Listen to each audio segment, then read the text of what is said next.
Neyveli NLC நிறுவனத்தால் கொண்டுவர இருந்த மூன்றாவது சுரங்க திட்டத்தை அதிமுகவின் அழுத்தத்தால் தான் தடுத்து நிறுத்தப்பட்டதாகவும், ஆனால் விடியா திமுக ஆட்சியில் விவசாய நிலங்கள் கையகப்படுத்துவதாகவும் கழக பொதுச் செயலாளர் எடப்பாடி கே பழனிசாமி குற்றம் சாட்டியுள்ளார்.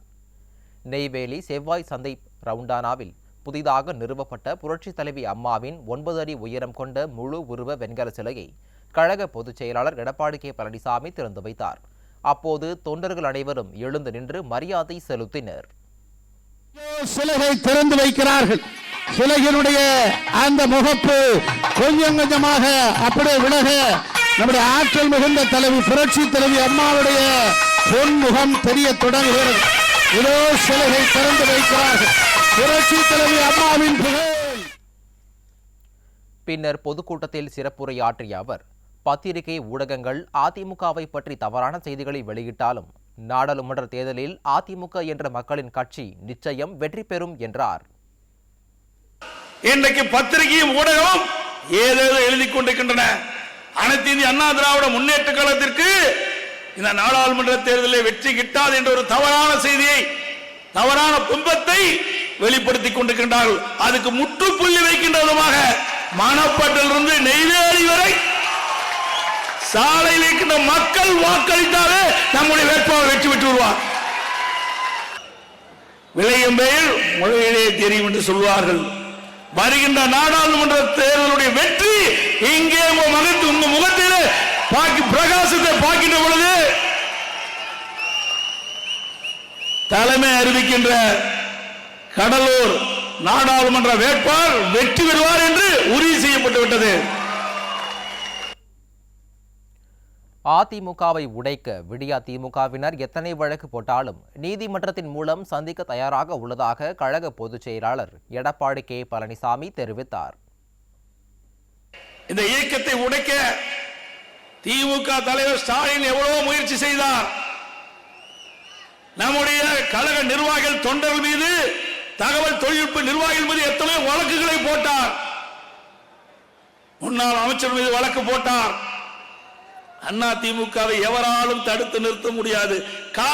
காற்றுக்கு எப்படி தடை போட முடியாது, அதுபோல் அனைத்து இந்திய அண்ணா திராவிட முன்னேற்றக்கூடிய உழைக்கின்ற தொண்டரை தடை போட முடியாது.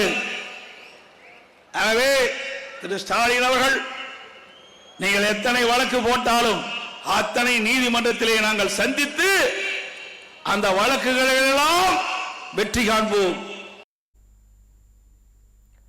நெடுஞ்சாலைத்துறையில் ஊழல் செய்ததாக நீதிமன்றத்தில் வழக்கு தொடர்ந்த RS பாரதி வழக்கை திரும்ப பெறுவதாக கூறிய போதும் வழக்கை நடத்தி நீதிமன்றத்தில் தாம் நிரபராதி என்று நிரூபித்து காட்டியதாக அவர் குறிப்பிட்டார். என் மீது கூட வழக்கு போட்டார், பத்திரிகையெல்லாம் செய்தியிலே போட்டார். எடப்பாடி பழனிசாமி நெடுஞ்சாலைத்துறையிலே ஊழல் செய்தார் என்று தைரியமாக நெஞ்சை நிமித்தி நீதிமன்றத்திற்கு சென்று அந்த வழக்கை சந்தித்தேன். அப்பொழுது என் மீது வழக்கு தொடர்ந்த RS பாரதி, நான் இந்த வழக்கை வாபஸ் பெற்றுக் கொள்வேன் என்று சொன்னார், திரும்ப பெற்றுக் கொள்வேன் என்று சொன்னார். நீதிபதி அவர்களும் சொன்னார், வழக்கு போட்டவரே திருப்பி வழக்கை வாபஸ் வாங்கணும்னு சொல்றாங்களே, நீங்க என்ன சொல்றீங்க சொன்னாங்க. இல்ல, நான் வழக்கு நடத்துறேன். என் மீது வழக்கு போட்டாங்கல்ல, நான் வழக்கு நடத்துறேன். அந்த துணிவு என்னிடத்துல இருக்குது. மடியிலே கனம் இல்ல, வழியில பயம் இல்ல. வழக்கு நடத்தினேன், நிரபராதி என்று நீதிமன்றத்தின் மூலமாக நாம் நிரூபித்தோம். அதிமுகவிற்கு துரோகம் செய்தால் சிறை தண்டனைதான் கிடைக்கும் என்பதற்கு செந்தில் பாலாஜி உதாரணம் என கழக பொதுச் செயலாளர் எடப்பாடி கே பழனிசாமி கூறினார். பல கட்சிக்கு போயிட்டு வந்தார். உங்களுக்கு யாருன்னு தெரியும்? யாருங்க? செந்தில் பாலாஜி. இந்த இயக்கத்திற்கு யார் துரோகம் செய்கின்றாரோ அவருக்கு சிறை தண்டனை தான் கிடைக்கும். அதுக்கு செந்தில் பாலாஜி உதாரணம். சாதாரண செந்தில் பாலாஜி அடையாளம் காட்டியது அண்ணா திமுக. இன்றைக்கு அனைத்து இந்திய அண்ணா திராவிட முன்னேற்ற கழக தொண்டன் இரவு பகல் பாராமல் ரத்தத்தை வீரியாக சிந்தி அவருக்கு வாக்கு கேட்டு அவரை வெற்றி பெற செய்து அவரை அம்மா அமைச்சராக்கினார். நன்றி உள்ளவராக இருந்தால் கழகத்திற்கு நீ பணி செய்திருக்க வேண்டும். அதை விட்டுவிட்டு தீய சக்தி திமுகவோடு சேர்ந்து மீண்டும் அமைச்சராகினீர். ஆனால் இறைவன் ஒருத்தர் இருக்கின்றார். பொன்மனச்சம்பல் புரட்சித் தலைவர் எம்ஜிஆர், இதே புரட்சித் தலைவர் அம்மா தெய்வம் இருக்கின்றது. அந்த இரண்டு தெய்வம் உனக்கு தக்க தண்டனையை கொடுத்திருக்கின்றது. ஆகவே அனைத்து இந்திய அண்ணா திராவிட முன்னேற்ற கழகத்தை யார் உடைக்க நினைத்தாலும் துரோகம் விளைவித்தாலும் அவருக்கு கிடைக்கின்ற தண்டனை என்ன சொல்லுங்க? சிறை தண்டனை தான். என்எல்சி நிறுவனத்தால் கொண்டுவர இருந்த மூன்றாவது சுரங்க திட்டத்தை அதிமுகவின் அழுத்தத்தால் தான் தடுத்து நிறுத்தப்பட்டதாகவும், ஆனால் விடியா திமுக ஆட்சியில் விவசாய நிலங்கள் கையகப்படுத்துவதாக குற்றம் சாட்டினார். கிட்டத்தட்ட 2022 நவம்பர் 7ஆம் தேதி 101 நிலங்கரி சுரங்க ஒப்பந்த அறிவிப்பினை பகுதியாக தமிழகத்தை பாலைவனமாக்குமாறு மத்திய சுரங்கத்துறை அறிவிச்சது. அதுல கூட தஞ்சாவூர் மாவட்டம், வடசேரி, கடலூர் மாவட்டம், உங்களுடைய மாவட்டம் புவனகிரி வட்டம், சேத்தியாத்தோப்பு கிழக்கு பகுதி மற்றும் அரியலூர் மாவட்டம் உடையார்பாளையம் வட்டத்தில் மைக்கேல்பட்டி ஆகிய இடங்களில் 3 சுரங்க திட்டங்களை தொடங்க ஏல இருப்பினை வெளியிட்டது. இதையெல்லாம் தடுத்து நிறுத்தியது அதிமுக அரசாங்கம்.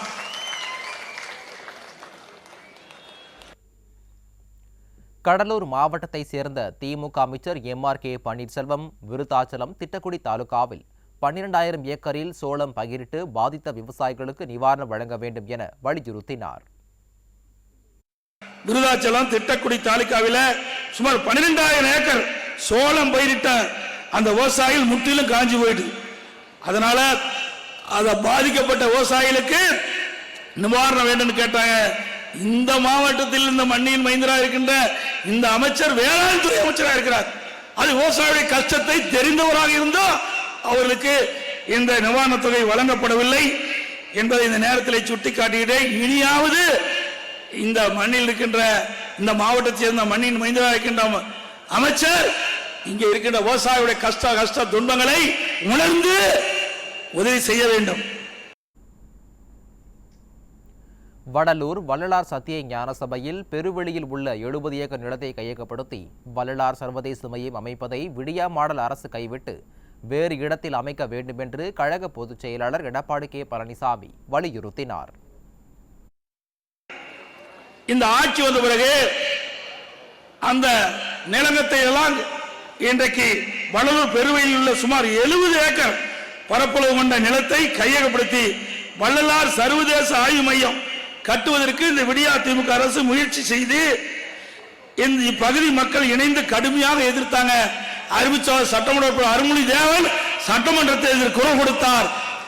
இந்த நிலம் அந்த மக்களால் கொடுக்கப்பட்ட நிலம். இந்த நிலம் தைப்பூச அன்று விசேஷ காலங்களில் மக்கள் அங்கு வந்து தடையில்லாம குழுமி விசேஷம் மேற்கொள்வதற்கும் வண்டி வாகனம் நிறுத்துவதற்கும் பயன்படுத்திட்டு இருந்தாங்க. இதை அரசு எடுக்கக்கூடாது. அதற்கு பதிலாக புறம்போக்கு நிலத்தை எடுத்து நீங்கள் வள்ளலார் சர்வதேச ஆய்வு மையத்தை கட்டுன்னு சொன்னோம். அதையெல்லாம் கேட்காம இப்ப அடிக்கல் நாட்டியிருக்காங்க. இது வன்மையாக கண்டிக்கத்தக்கது. இப்பகுதி மக்களுடைய கோபத்துக்கு இந்த அரசு ஆளாயிருக்கின்றது. ஆகவே மக்கள் தானமாக கொடுக்கப்பட்ட இந்த நிலத்தை அதில் இந்த அரசாங்கம் மறுபரிசீலனை செய்து மக்கள் பயன்பாட்டுக்கு மீண்டும் வழங்க வேண்டும் என்று கேட்டுக்கொள்கின்றேன்.